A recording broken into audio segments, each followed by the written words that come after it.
All right, it's so good to be here.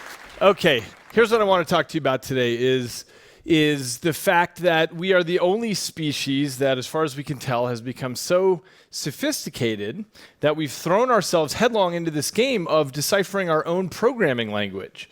And what we have found under the hood is the most complicated device that we have ever found anywhere on our planet. This is the human brain. It's about 3 pounds, and it contains 100 billion neurons. Now, neurons are the specialized cell type in your brain, and each one of these is as complicated as the city of New York. Each one of these has the entire human genome in it, and it's trafficking millions of proteins around, and each one is connected to about 10,000 of its neighbors, which means you have 1,000 trillion connections in the brain. So something of this complexity bankrupts our language. And we have to try to invent new techniques to even try to get a little bit of a hold on this. But the most surprising part about the whole thing is that somehow this is you. It's your hopes, your dreams, your aspirations, the agony, the ecstasy. All of this is somehow contained in these 3 pounds. Now, how do we know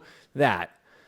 Well, imagine you were to damage your pinky in a car accident and you were to lose a little bit of your pinky. You'd be sad about that, but you wouldn't be any different as a person. But if you were to lose an equivalently sized little chunk of brain tissue, that can change you entirely. That can change your decision-making, your risk aversion, your capacity to name colors or furry animals or 100 other things that we see in the clinic every day when people damage even tiny parts of their brain. And that's how we know that this is the densest representation of you that there is in the whole body. But the thing that has been of interest to me, of great interest to me for a long time, is the fact that almost all of the operations in the brain are happening under the hood. They're happening at this level that is completely alien to us. So just for example, think about what it is when I grab a glass of water and I raise the water to my lips. That's actually underpinned by a lightning storm of brain activity at this level. But I don't know how I do it. All I know is whether I got the water to my mouth or I spilled it on myself. And that's everything in your life. Falling in love, recognizing a friend's face, getting a joke, driving a car. All of these things are underpinned by these lightning storms of brain activity, but you're not aware of any of it. And so that's what leads to the idea of the unconscious brain, the part that you're not consciously aware of. So consciousness, that's the part of you that flickers to life when you wake up in the morning. And that is a broom closet in the mansion of the brain, it turns out. The part of your life that is navigated by your conscious mind, it's as though your conscious mind is a stowaway on a transatlantic steamship that's taking credit for the whole journey without acknowledging all the engineering that's underfoot. So think about what it is, for example, when you have an idea and you say, oh, I just thought of something. It wasn't actually you that thought of it, right? Your brain's been working on that for days or weeks behind the scenes, consolidating information, putting things together, evaluating things, and at some point, it serves it up to your conscious mind, and you say, oh, I'm a genius. I just thought of this, but it wasn't really you. So this is what led Carl Jung to say, in each of us there is another whom we do not know. Or as Pink Floyd put it, there's someone in my head, but it's not me. So let me give you an example of this. This was an experiment done several years ago. Men were asked to rate the attractiveness of women's faces in photographs. And so the men would look at these photos and judge from 1 to 10 how attractive they thought the woman was. What the men didn't know is that in half of the photographs, the women's eyes had been dilated with some eye drops. And so it turns out that the men uniformly ranked the women with dilated eyes as being more attractive than the women without dilated eyes. But importantly, none of the men consciously noticed, oh, this woman's eyes, there was a millimeter bigger in the pupil than this woman. Nobody noticed that. And presumably none of the men consciously were aware that dilated eyes is a biological sign of sexual readiness. But their brains knew it. Whoop. And here they were, making the right sorts of decisions based on deeply carved evolutionary programs to which they had no access or awareness. And it turns out this kind of unconscious drives everything in our lives, including things like profession, one sort of surprising result that came out a few years ago is that if you are named Dennis or Denise, you are more likely statistically to become a dentist. Now, this is because of something called implicit egotism, which is we like things that remind us of ourselves, which is why you presumably, like celebrities who have your birthday, and you think they're just a little bit better than other celebrities.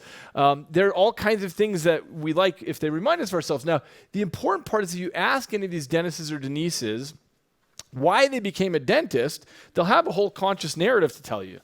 It's a good profession, they like teeth and so on. But what that misses is the unconscious drive that pushes people towards particular professions. And it's not just professions, it's also things like who you choose to be your life mate. So you can prove to yourself by going through the marriage registries in any county that you're more likely to marry somebody whose first name begins with the same first letter as your first name. So, Joe and Jenny, or Alex and Amy, or Donald and Daisy, any of these things, you're statistically more likely to marry somebody like that. Again, because of implicit egotism. This is a terrible reason to marry somebody. And if you ask any of these Joe and Jennies why they got married, they'll have a whole conscious narrative to tell you about this such a lovely person and so on. And that might all be true, but it misses the reach of the unconscious, which touches every part of our lives. It turns out if you are holding a warm mug of coffee, you will describe your relationship with your mother as being closer than if you're holding an iced coffee. Something as fundamental as your relationship with your mother is confused by things about, intrapersonal warmth and the warmth coming off the thing. Your brain gets confused by this and thinks that the relationship is closer. So what this means is there's this enormous gap between what your conscious mind has access to and what the rest of your brain is up to. And that's what we're gonna talk about. And one of the first questions is, why is there this gap? Why don't we have access to everything? Well, thank goodness there's this gap, because what's happening under the hood is of such enormous complexity that when we talk about scanning the brain and figuring out all the connections and reproducing that in the computer, we can't do that yet. It's going to be many years, maybe decades before we can do that. But just the amount of information to store a single human brain is a zettabyte. A zettabyte, which sounds like a dirty word of some sort, but that is actually the computational capacity of the whole planet right now. So that's the kind of complexity we're talking about. So the conscious mind, the job of the conscious mind is to be like the CEO of a big company, which, kicks feet up on the desk and waits for the phone to ring and deals with the, sort of the long-term issues, but not all of the details. That's what your brain is dealing with. All the details of keeping your balance and keeping you alive and walking and talking and doing everything you need to do. The conscious mind just gets involved when something is going wrong and it needs to get involved. Another analogy to think about the conscious mind is it's like a newspaper. If you think about all the activity happening in a nation at any moment, there's so much activity. And a newspaper just gives you the top headlines, and that's all your conscious mind is giving you, is just the topmost headlines, and that's all that it's doing. And in fact, when the conscious mind interferes in places where it doesn't belong, it only messes things up. So I'd like you all to hold 2 dry erase markers in front of you. So hold up your 2 dry erase markers. Okay, what I want you to do is sign your name forwards and backwards on a dry erase board. So go ahead and sign your name forwards and backwards. Okay. Some of you did better than others there. So it turns out you should try this next time you're in front of a dry erase board. It's easy to do if you don't think about it. If you're not thinking about it at all, you turn off the conscious mind, you can do it quite easily. But as soon as you start thinking consciously about what a backwards letter looks like, you get lost in it. And of course, this is true with, if any of you play a musical instrument, you know that if you start paying attention to what your fingers are doing, you're dead. You can't do it anymore because this is being taken care of by your unconscious brain, and as soon as you get consciousness involved, you're unable to do it. I'll give you another example. Everyone, put your hand up on your steering wheel. Okay, so you're going 30 miles an hour down the center lane, and I want you to make a lane change into your right lane. So go ahead and make a lane change into your right lane. Okay. I only saw one person use her blinker, but that doesn't matter. But okay, as far as I could tell, it was difficult to see, but as far as I could tell, everyone did it wrong. So what I saw you do was turn to the right and then back to center. Is that what you did? Okay, so what that does is that steers your car to the right and you just went off the road and crashed in a fiery death. So the way that you make a lane change is you turn to the right, back to center, just as far to the left, and back to center again. That's what a lane change looks like. And you do it every day, and you don't know what you're doing. You aren't consciously aware of how you're actually pulling that off. So one of the advantages of coming to this talk today is that you will always know how to win a game of tennis from now on. Because all you need to do is you compliment your opponent on his serve. And you say, oh, you serve so well.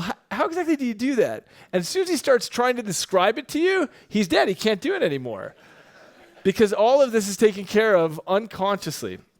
When I was younger, I used to play baseball. And my coach said, I want you guys to think out there. And I said, actually, you don't want us to think out there. What you want us to do is train a sufficient number of hours that we automatize all these behaviors, and then we go out there and we just perform. But he never believed me, so I had to write some books and television shows on that. So here's the point that I'm making here is that almost the entirety of your cognition is happening incognito. It's happening under the hood in ways that you're not aware. And so one of the things this behooves us to do is look at how we even understand the world around us. Take something like vision. Vision is so obvious. You just open your eyes and there's the world and all of its golds and blues and angles and edges and so on. But in fact, about a third of the human brain is devoted towards putting this together. And so the only time we become aware of this is, let me do this by analogy, which is if you were a fish in water, you would not be able to describe water, right? Because that's all you've ever seen. And so it's only when a bubble comes up past the fish that you would think, wait, there's something funny going on here. And that's what we as neuroscientists are interested in finding, these little bubbles. And so one of the ways we find this is with things like visual illusions, which are interesting to 8th graders and then to neuroscientists when they grow up. So just as an example, you'd agree that the top surface is darker than the bottom surface, right? But in fact, they're identical. If you cover up that thing, you'll see they're identical. And what I'd like you to do is just use your own finger and hold it up to block out that middle portion there. And you'll see that I'm not doing anything funny. They're exactly the same. And if you took a photometer and passed those over, you would see it's the same. The reason this happens has to do with the way your brain looks at that gradient in the middle and then assigns color to the whole surface. The details don't matter except to say that your brain's doing a lot of computations under the hood that you don't have access to, and it just tells you, oh, this is reality out there. Let me give you one more example, which is if you look at the top middle square and the front middle square, there's no way that those are exactly the same color, right? But in fact, if I cover up everything else, you'll see that they're identical.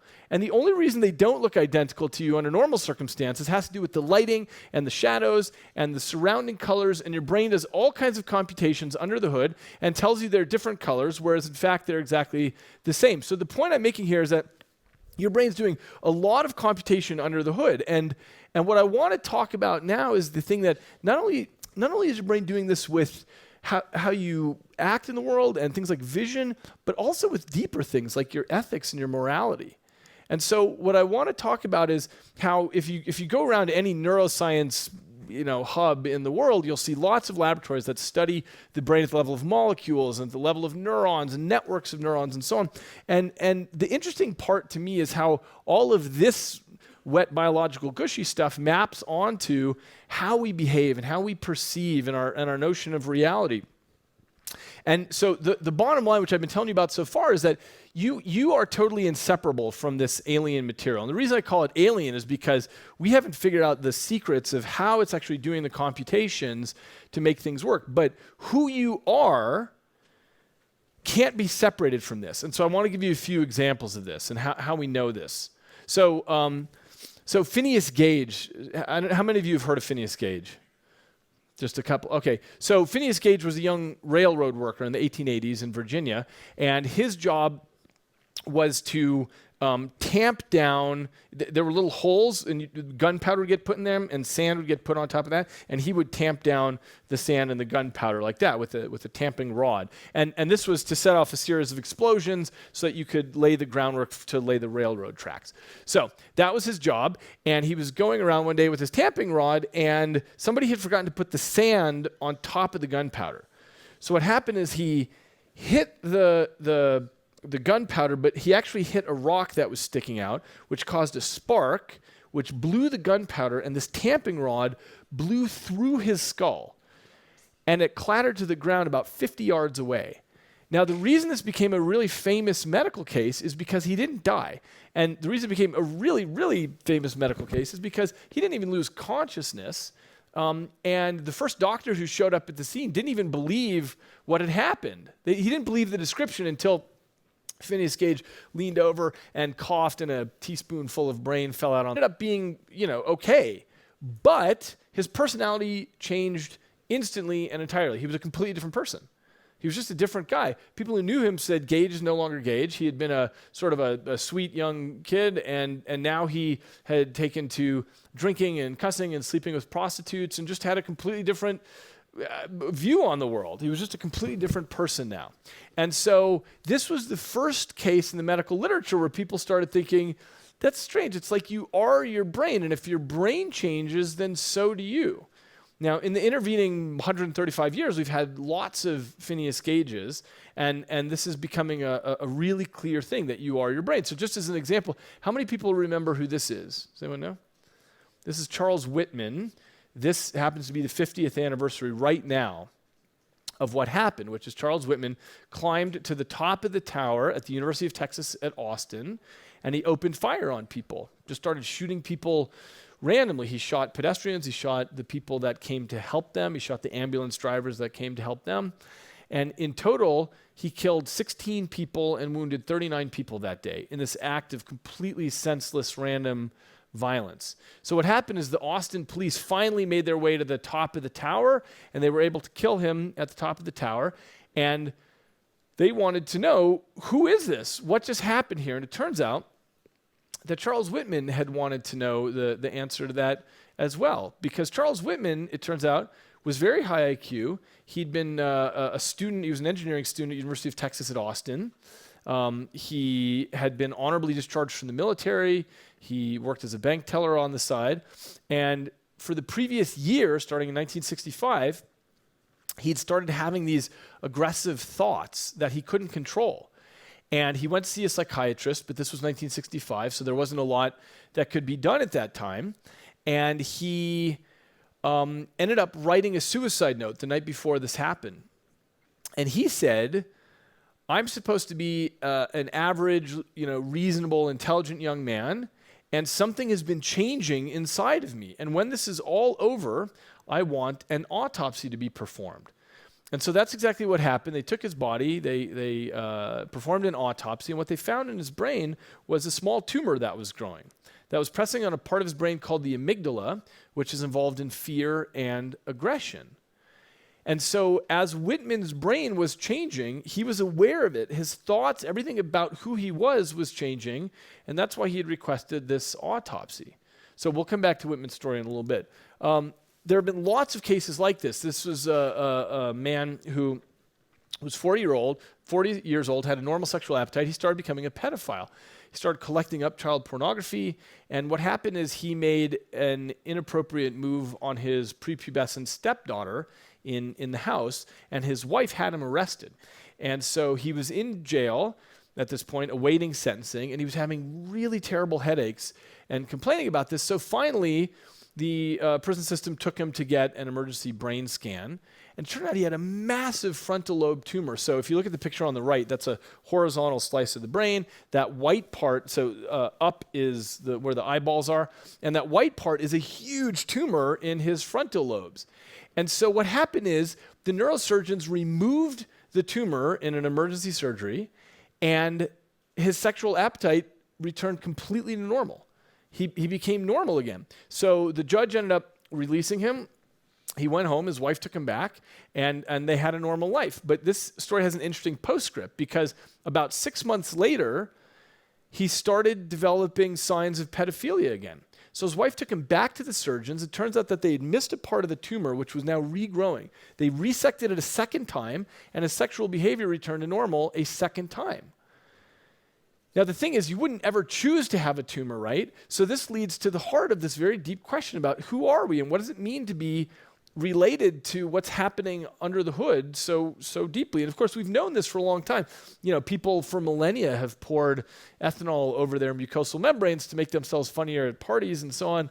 And drugs of all sorts change who people are. Does anyone know who this is? This is Chris Benoit, who was a Worldwide Wrestling Federation champion, went home one night, killed his wife and his child, and hung himself from one of the pulleys of his weight machines. And it turns out upon examination, he had 8 times the normal level of testosterone that a man has. And it's because he was having a roid rage. He and his physician had conspired to give him steroids. And so that changed his cognition. It changed how he thought.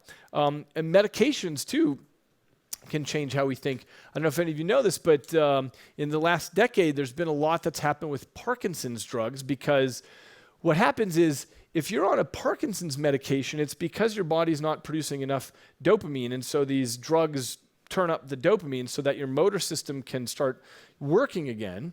But dopamine is also involved in your risk aversion. And so what happens is people take dopamine and they start becoming compulsive gamblers.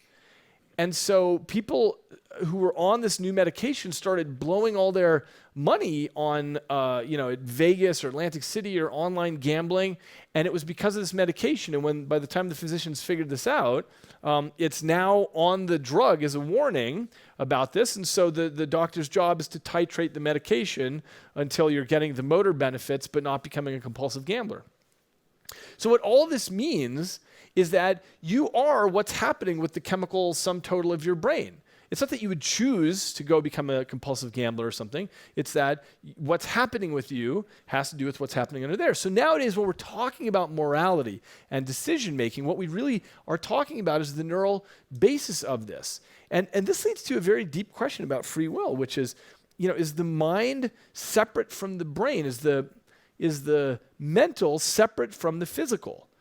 Or are you inseparably tied in here? Because when we look at things like narcotics and disease states and damage to the brain, what seems really clear is that what is happening to the brain is reflected in what happens to you. And so, when we talk about this question, it feels like, okay, well, I know I've got free will and I'm not tied to my biology, but take something like your sexual orientation. Go ahead and try to switch it so you're playing for the other team now. Go ahead. Yeah, good luck, right? Because this is a biological issue. It's not like you can use free will to take on these things. Now, the problem is when it comes to something like our legal system, we look at other people and the temptation is to say, well, look, I've used my free will to make terrific decisions, and he's used his free will to make terrible decisions. But the fact is, you can't be like Ted Bundy, and he can't be like you, because you have very different brains, very different things happening on the inside. Okay, why is this? Well, it's because who you are comes about as this interaction between your genes and your experience. So you come to the table with some genetics, and then you've got all your experiences from the family of origin you're born into and the neighborhood you're born into to the culture that you're born into, the time, the period in history that you're born into. You end up being this vessel of space and time where that ends up crafting who you are, and that makes you who you are, and that determines how you're going to behave in a certain situation, and how you behave feeds back on your experience. But the fact is, what this does is, from day one, this is sending brains off on very different trajectories. And so if you look around a room, you'll see there's a lot of difference in people's faces. There's that much difference in people's brains, too.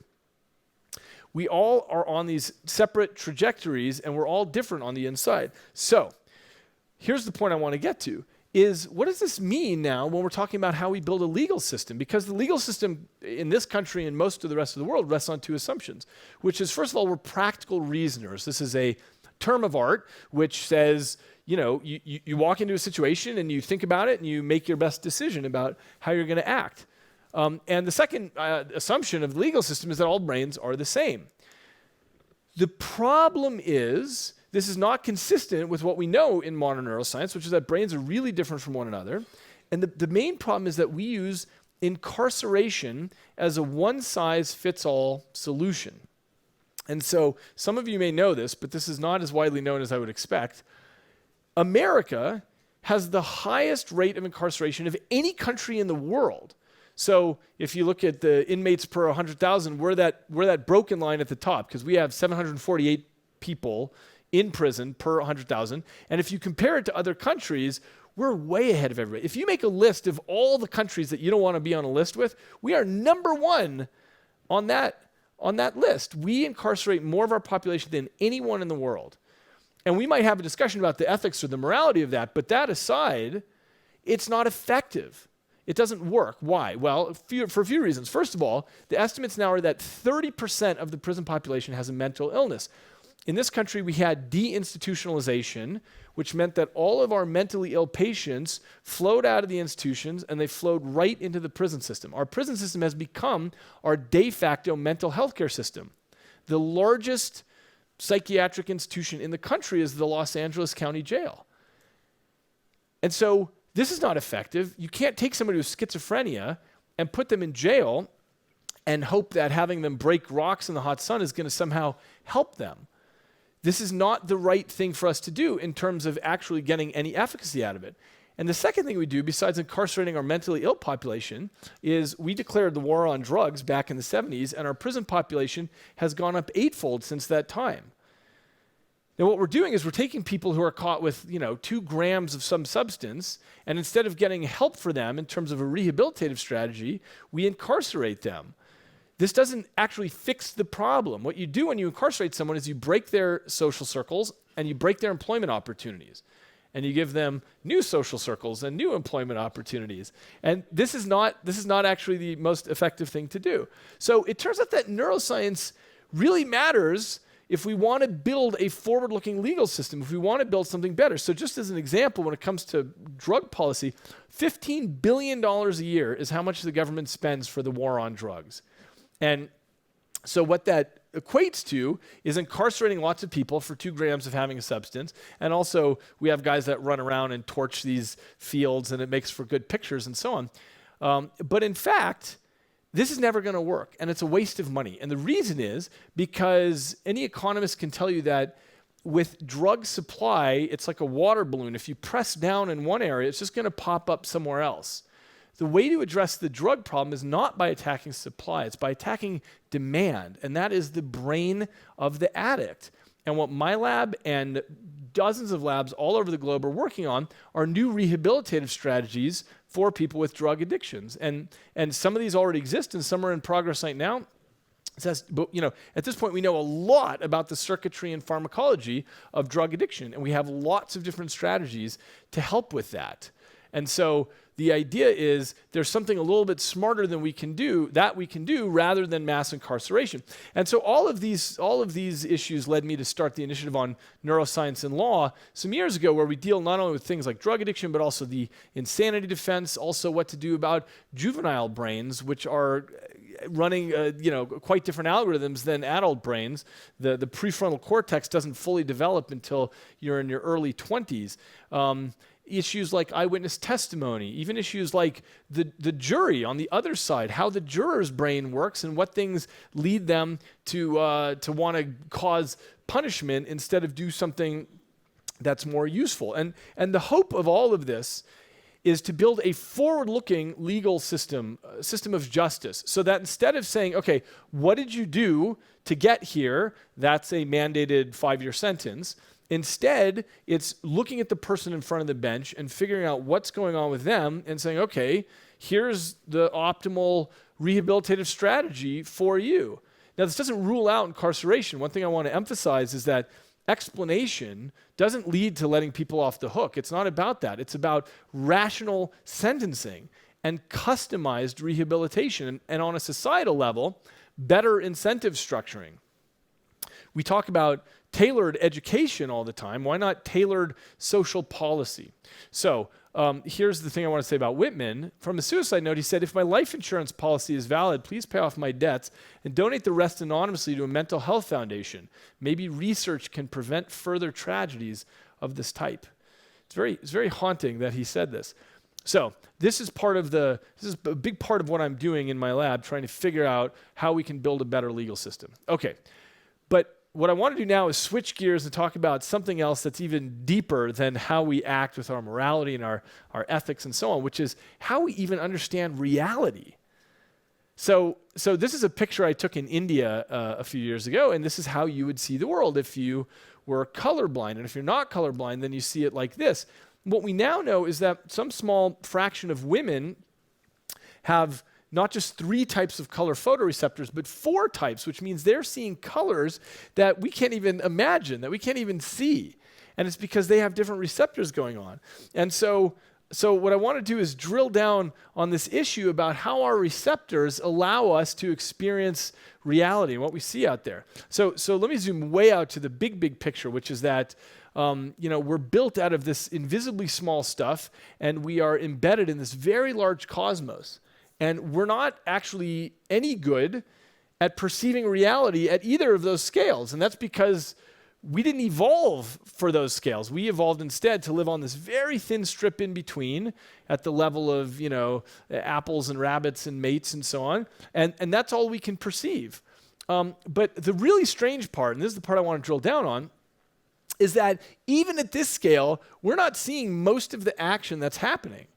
So just as an example, take the colors of our world. So you have light that bounces off of objects and hits specialized receptors in the back of your eye, and you see these different colors, these different wavelengths. But it turns out that what you're perceiving is actually less than a 10 trillionth of the information out there. So you have radio waves and microwaves and gamma rays and X-rays. They're all passing through your body right now, and they're completely invisible to you. But the point I want to emphasize is it's exactly the same as what we call visible light. It's exactly the same stuff. It's just that we don't have specialized receptors for this other stuff, and therefore we don't see it. You have thousands of cell phone conversations passing right through your body right now, and because you don't have specialized receptors for it, it's like it doesn't exist at all. But all of this stuff is built out of exactly the same stuff. It's all light. It's just that we have receptors for that little bit there. Now, it's not that you can't build receptors to get the rest of it. Snakes include a bit of the infrared range in their view of reality. And honeybees include some of the ultraviolet range in their view of reality. And we build machines in the dashboards of our cars to pick up on the radio frequency range. And in hospitals, you build specialized machines to take X-rays and so on. But you can't see any of that, at least not yet, because you don't have the specialized receptors for it. So what this means is that our experience of reality is constrained by our biology. And this goes against the common sense notion that our eyes and our ears and our fingertips and so on are just picking up on objective reality out there. Instead, what we're seeing is just a little bit of what's going on in the world around us. And so when you look across the animal kingdom, you find that different animals pick up on totally different parts of reality. So if you're a tick, you're picking up on heat and butyric acid, and that's your reality. And if you're an a black ghost knifefish, you're picking up on electrical fields. You're living in total darkness, and you're just picking up on the perturbations of electrical fields. If you're a blind echolocating bat, what you're feeling is air compression waves that are coming back when you send out chirps and they come back. So this is the slice of the world that they're picking up on. And we have a word for this in science. It's called the Umwelt, which is a German word that means the surrounding world. And that's the slice of reality they pick up on. Now, interestingly, each animal presumably assumes that its Umwelt is the entire objective world out there, because why would you ever stop to consider that there's something more beyond what you can directly sense? So let's do a consciousness raiser on this point. So imagine that you are a bloodhound dog. And so you've got this long snout with 200 million scent receptors in it. And your whole world is about smelling. You've got these wet nostrils that attract and trap scent molecules. And you even have slits in your nostril, so you can take really big nosefuls of air. And you have floppy ears that kick up molecules as you're moving along. And everything for you is about smelling. So one day, you stop in your tracks with a revelation, and you look at your human master, and you think, wow, what is it like to have the pitiful, impoverished little nose of a human? What is it like to take a feeble little nose full of air and not even know that there's a cat 100 yards away, or not know that your neighbor was on this exact spot 6 hours ago? So because we're humans and we're ensconced in our Umwelt, we're used to it. So we don't even think about that. We don't even think about the fact that it could be quite different. So So as a neuroscientist, what my interest is figuring out how our technology is going to change our Umwelt, how it's going to expand the experience of being human. Now, we already know that we're very good at marrying our technology to our biology. So as one example, there are hundreds of thousands of people walking around with artificial hearing and artificial vision.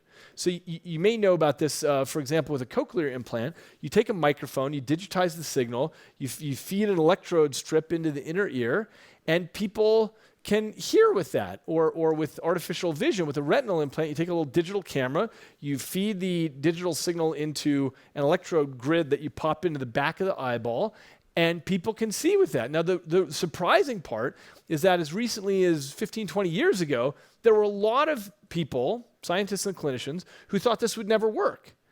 And the reason is these devices speak the language of Silicon Valley, and it's not exactly the same dialect as your natural sense organs. It's not exactly the same thing that your brain is doing, that your eyes or your ears are doing. But it turns out it didn't matter. The brain figures out how to see and hear just fine. Now, how do we understand that? Well, here's the whole secret. The secret is that your brain is not seeing or hearing any of this. Your brain is locked in a vault of silence and darkness inside your skull, and this is all it ever sees. It sees electrochemical signals that are coming in along different data cables, and that's it. Doesn't see anything more than that.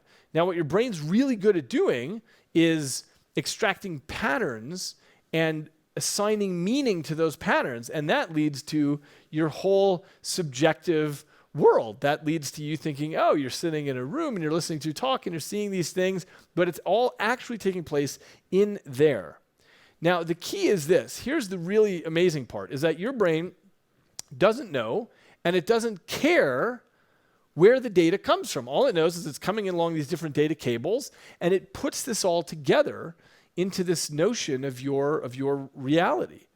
So this is an amazing kind of machine. This is essentially a general purpose computing machine. We don't know how to invent things like this currently, how to make things that can take in any kind of data stream, and it extracts the experience from that. But that's what your brain's actually doing. And what I think this does is it frees up Mother Nature to tinker with the peripheral input devices.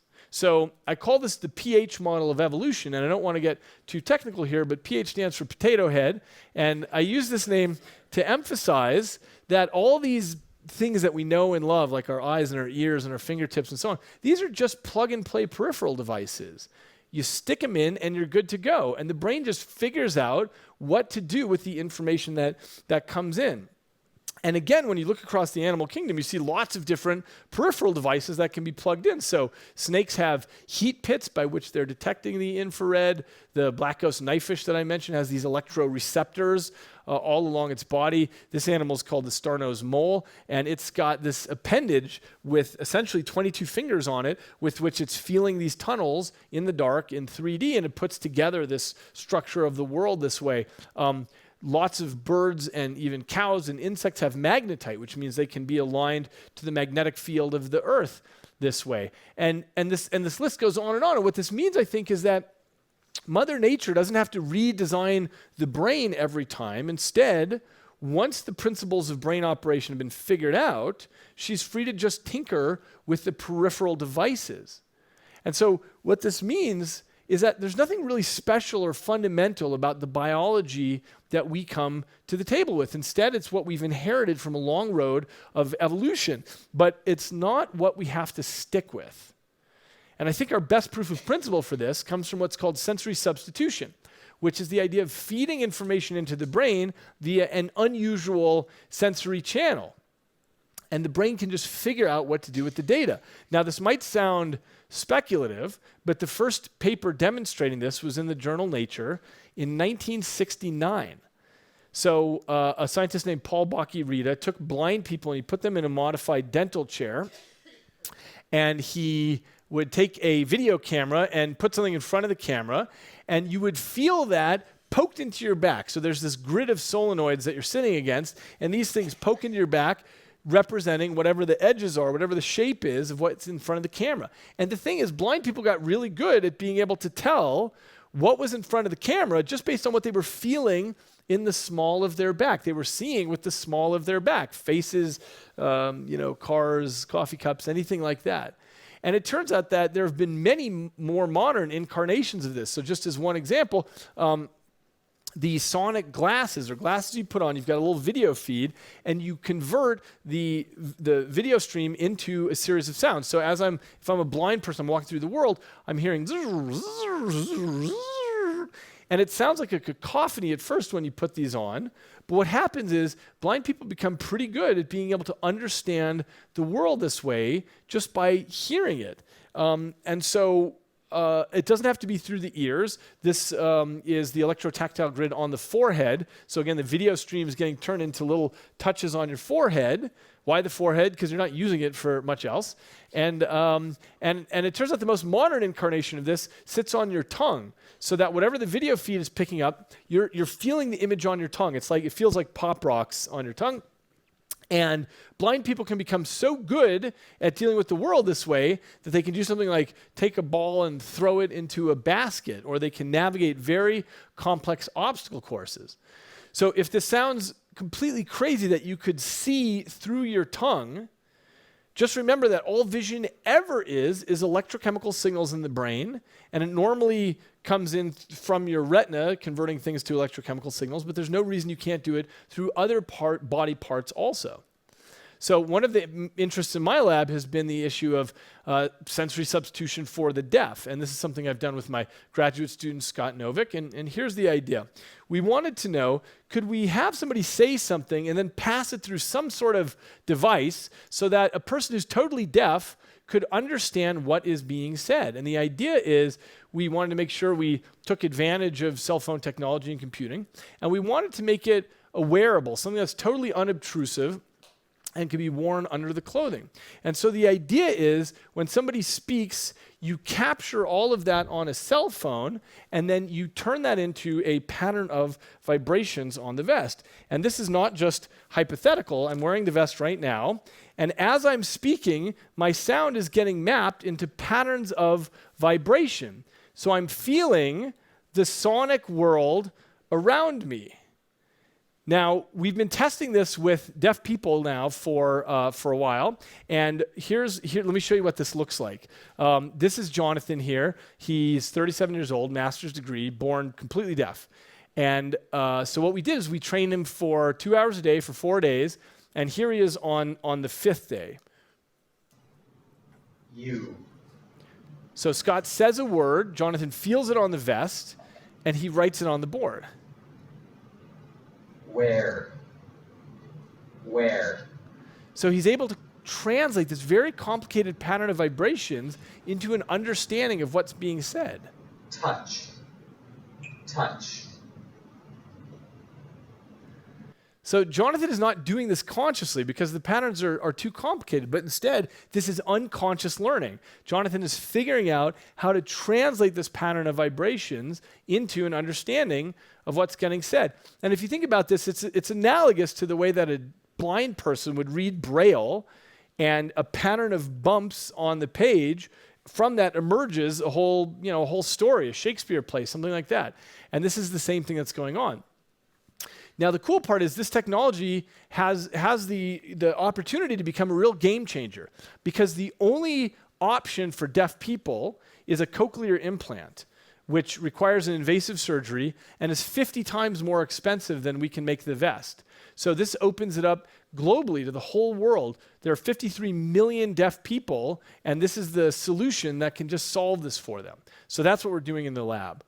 Now, I want to tell you about something, which is that although we're building this now for deaf people, and we're about 6 months from having this roll off the assembly line, one of the things that's really grabbed my attention is this question of, could we use this not just for deaf people, but to, not just for sensory substitution, but for sensory addition, to feed in information into the brain via unusual sensory channels. For example, could we take data from the internet and feed it into the vest and have some sort of direct perceptual experience? So here's an experiment that we're doing in the lab. So here's a subject. He's feeling patterns of vibration on his back, and this is for 5 seconds from the internet. And then 2 buttons will appear on the screen, a yellow and a blue. And he chooses one, and then a second later, he gets feedback, a smiley face or a frowny face. So the subject has no idea what's going on here. He's just feeling these patterns of information and makes his best guess. And what he doesn't know is that we're actually feeding in information from the stock market, and he's making buy and sell decisions. And what we're trying to figure out is, can we expand the human Umwelt so that you're plugged into the economic movements of the planet so that you're actually feeling this and making the right kinds of decisions? We are trying out different things like what we can do with Twitter. So you can so we can grab any handle we want from Twitter and capture all of the uses of this Twitter handle and then feel what's going on. We do what's called an automated sentiment analysis, where we're feeling if people are saying positive or negative or neutral things about it. And then you can feel that in real time on Twitter as it's going on. Well, this is a very new kind of human experience. This is expanding the human Umwelt to take in Twitter as part of what you're feeling.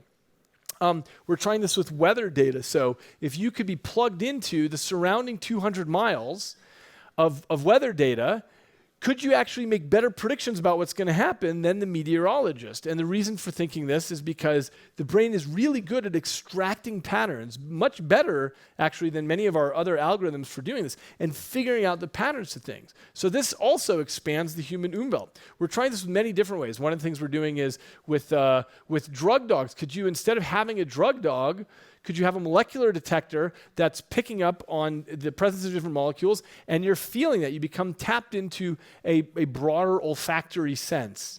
We're doing this with prosthetics. It turns out that when somebody gets a prosthetic leg, they actually don't walk very well with it because you have to look at it because you're not getting a sensory feedback. So what we're doing is this very simple thing of just hooking up feedback from the leg so that you know what's going on with that. We're expanding the Umwelt of pilots. So here's a drone pilot, and he is feeling 9 different measures of what's happening with the drone: pitch, yaw, roll, orientation, and heading.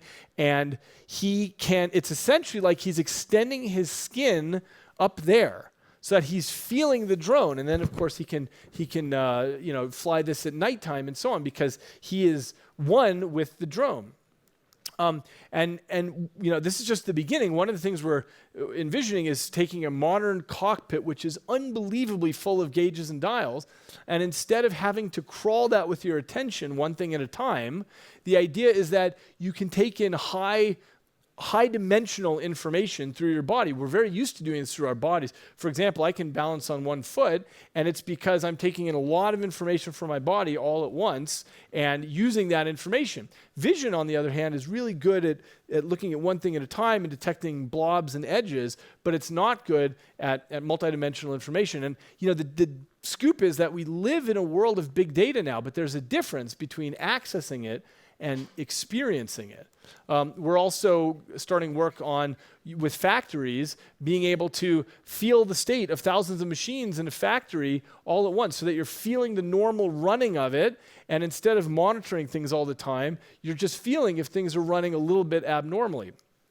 I think the general story is there's really no end on the horizon for thinking about expansions to the human Umwelt. So, I was just looking at the International Space Station where the astronauts float around and look at these little screens. They spend a huge amount of their time monitoring the health of the space station. Imagine if you could just float around and feel what's happening all the time just by feeling the state of the space station. Or imagine feeling your own invisible states, what's happening with your microbiome and your blood pressure and so on, all these things that are normally invisible to you, if you could feel these, or having infrared or ultraviolet vision. So I think there's no limit that we can see about where we're going with this. The key is that we no longer...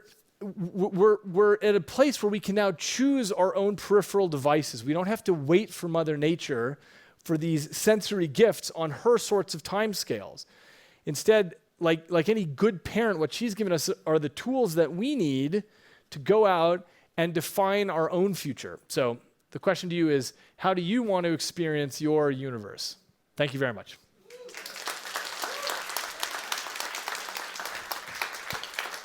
David, thank you very, very much. Let's open it up to questions. And I'll actually start quickly. Great. Can we overwhelm our brains? Is there a point that is too much? That's a great question. We don't know what the limits of that are, and I have a suspicion that the limits are nowhere near what we're working with. And here's the reason. The brain being a general purpose computational device, it takes in whatever it's getting, and it reallocates its real estate on the fly. So I suspect that we're not even going to discover the limits of this for a long time, as in you can plug in another sense and another and another and another, and it just allocates the territory appropriately. Questions? Rick, wait for the microphone.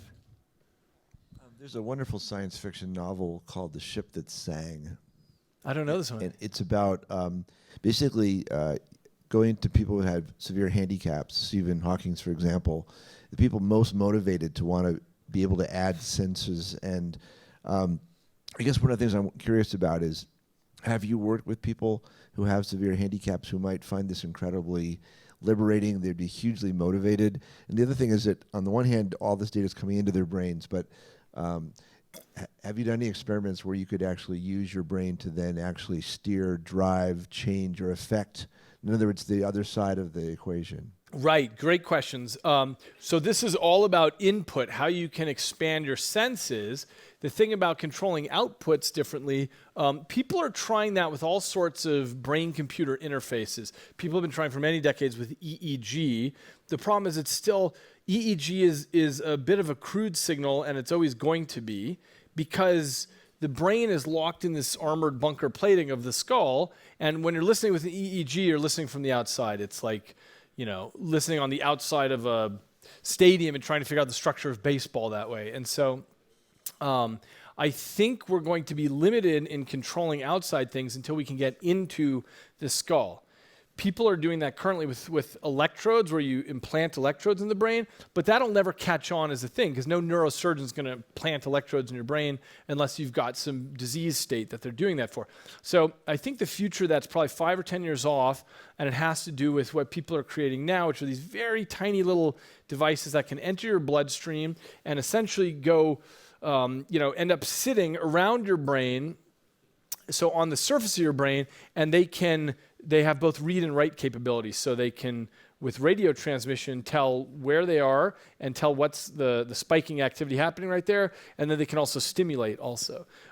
So we don't have the read-write capability right now, but I'm the scientific advisor for a new company that's just begun with sort of a 10-year timeline on this, and it's very hopeful, I think, that we'll be able to get there. So you may have just answered the question. Where I was going with this was with quantum nanodots and the ability, what we're doing now physically in the body with quantum nanodots for cures and things like that. Do you think that that's where it's headed, is that you kind of answered that just then. You said the entrance into the cerebrum, to the extent that you'll be able to actually make contact and make control, will be with small things. So are you studying any of that? In all that you do, running it out at Stanford, everything else, because that connection is going to be phenomenal. Everything we do is biomimicry. In terms of all the new products and things coming out, are basically, we look at nature like what you're doing and down at the scale of a billionth of a meter and below, and to that extent you can basically replicate what was brought into effect by either, depending on which side you sit, God or this person named Mother Nature. But anyway, And to that extent, are you getting into quantum nanodots and things like that?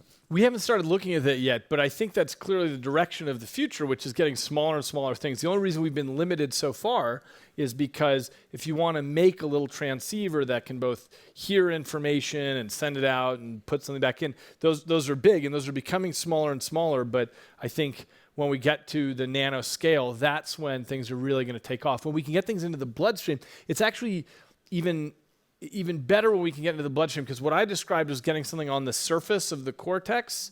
But if you can get things into the bloodstream, your brain is shot through every inch with these blood vessels, because you need blood to keep all that alive. And so if you can get that into the vessels, then you've really got coverage. What is raw intelligence, and why is someone smarter than someone else in terms of that activity that's going on? And then number 2, is there such a thing as a better brain food in your diet? So good questions. I I actually wrote the cover article of Discover magazine a little while ago where I called it 10 Unsolved Questions of the Brain. And one of them is this question about intelligence. What is it? So there's a lot of debate in the field. Some people think it's being able to hold more in short-term memory and manipulate it.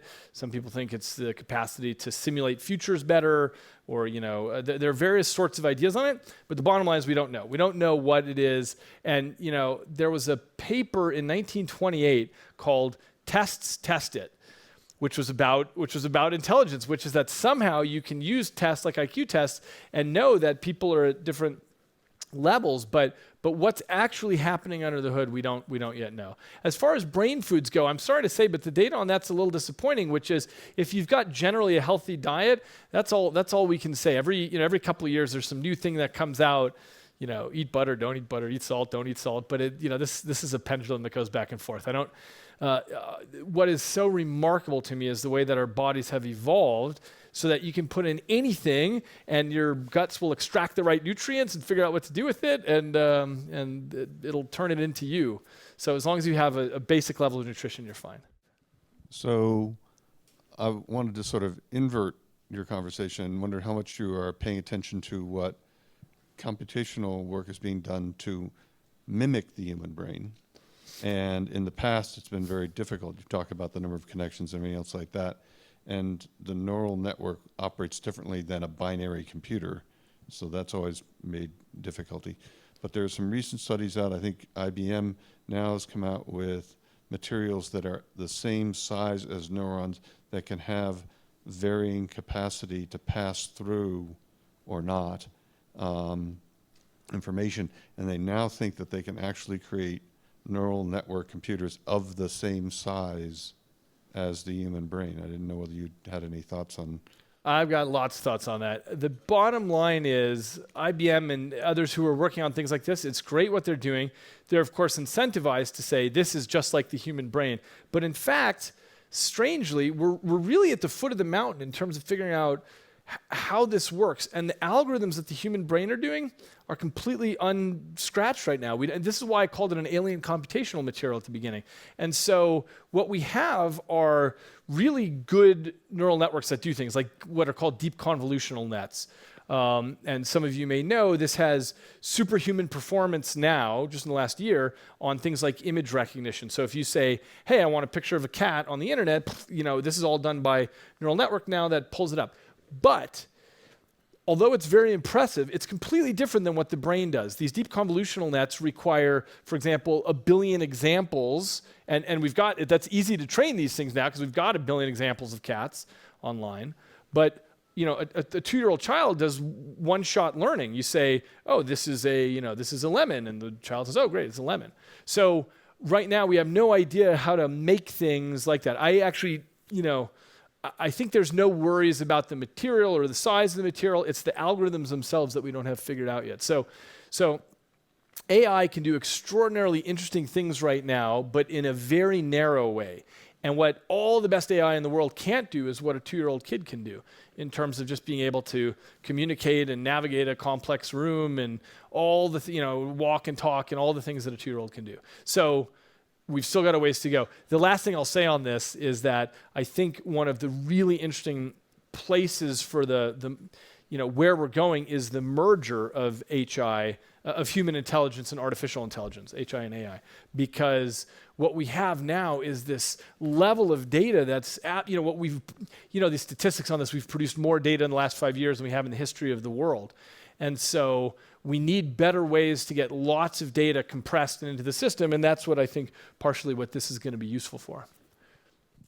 So as you're bringing these new sensors into the body, it has to happen that as you're trying to figure out things, you get a tension between the new sensors and your traditional sensors, and a conflict. And so as people are learning to use these vests, do you get the sense that there's something that's mitigating and making a decision between the information you get from the traditional sensors and these new information sensors?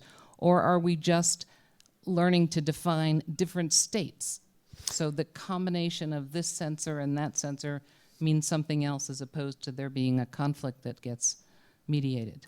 Yeah, great question. What the brain picks up on are correlations between the senses. So it's very hard for us to realize this because things like sight and vision and smell and touch and whatever, that just feels supernatural to us. But yeah, what I mean is it feels natural to us, but in fact, your brain has to train up on that. From the time you're an infant, your brain is learning essentially how to correlate, okay, what I'm seeing with what I'm hearing with what I'm touching, that's the big part of what it's doing.